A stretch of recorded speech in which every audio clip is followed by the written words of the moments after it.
mensahe. And kung na may mga Biblia, maliw ko sa pag-apliane sa book of 1 Thessalonians chapter 5 verse 11.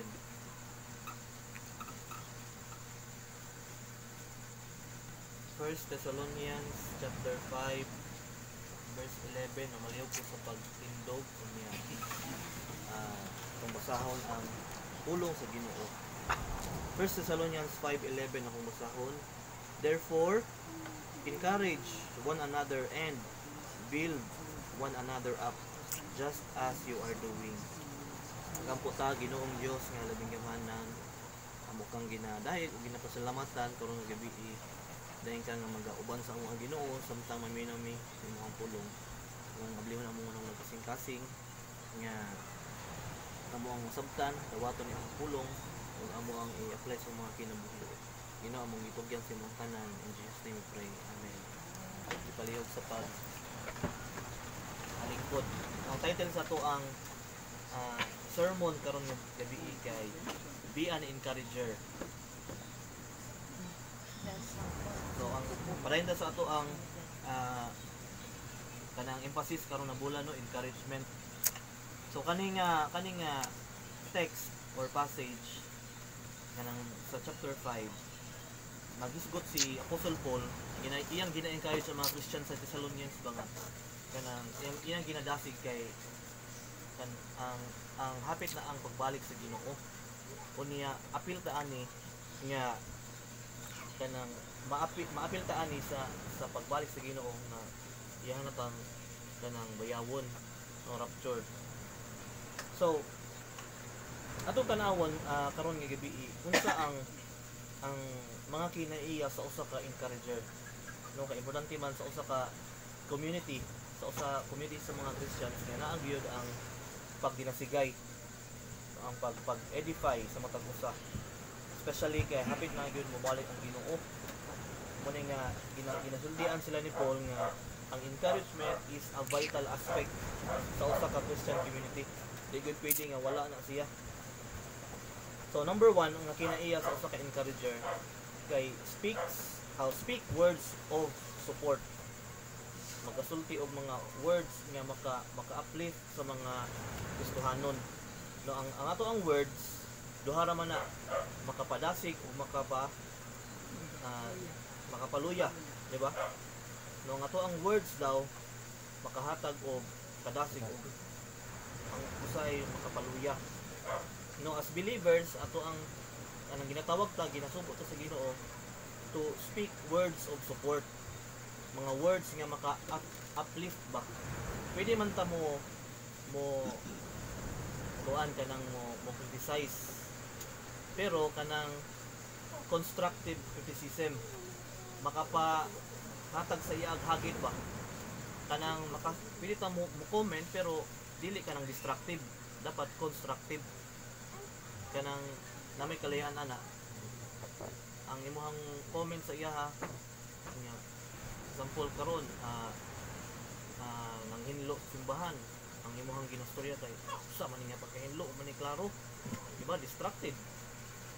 Pero ang comment ang kanang constructive nga criticism pwede ka moingon nga wala nindot ang pagkaplastar sa kuan ba bangko, pero ako suggestion pwede ka nang kuan pa ngani pagkaplastar okay po ang mga bulak, pero pwede ka nang kuan ano ba na kay construct ba nga makapahagit sa iya nga mas ihatag pa niya yang the best, di ba?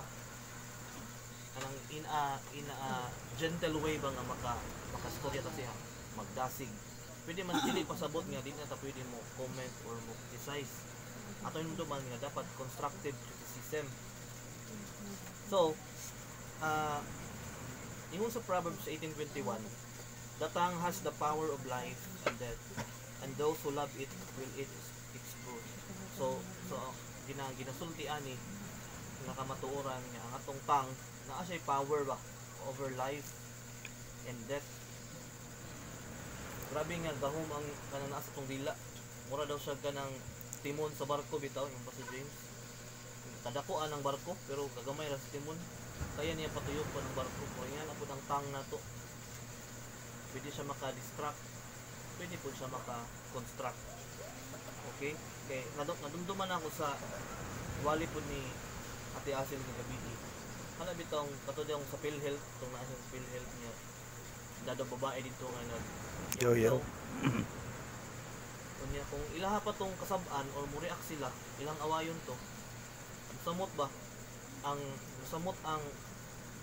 kasakit nga naa sa atong babae nga iyang gibati. Wa ta kabalo ba unsay mga naabitaw sa ilang giagihan sa mga tao. Mura nga nabitaw wa ta kaila sa iha ba nya. Wa ta kabalo unsay iyang mga gipangagihan. Pero same po na sa church. Dili tanan panahon nga kanang usay kumpiyansa ra ka ita ba nga maka-istorya ta og mga tuyo ba makapasakit ada sa iya ha. Wa ta kabalo nga ana di ay siya atong igsuon sa pagtuo kay naigiagihan sa ilahang balay. Bitaw ka ng ako na lang gamitan akong example.